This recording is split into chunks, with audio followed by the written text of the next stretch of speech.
মেয়েকে চুমু দেওয়ার অপরাধে আদালতের কাঠগড়ায় দাঁড়িয়ে আছে ইয়াসিন। বিচারক তখন বলল, তুমি মেয়েটিকে চুমু দিয়েছিলে কেন?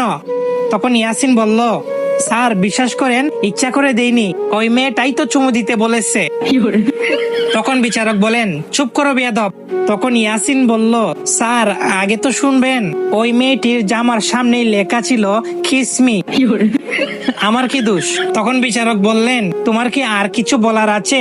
তখন ইয়াসিন বলল, স্যার আমার ভাগ্য ভালো যে আমি মেয়েটির সামনে ছিলাম, পিছনে তো আরো বড় ধরনের কিছু লেখা ছিল। পিছনে কি লেখা ছিল জানেন? তখন বিচারক বললেন, কি লেখা ছিল? তখন ইয়াসিন যা বলল সেটা শুনে তো বিচারক বেহুশ।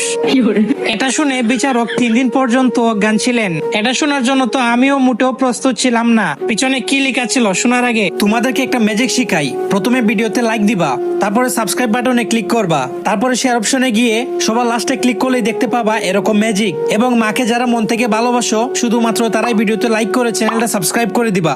পিছনে কি লেখা ছিল জানেন? তখন বিচারক বললেন, কি লেখা ছিল?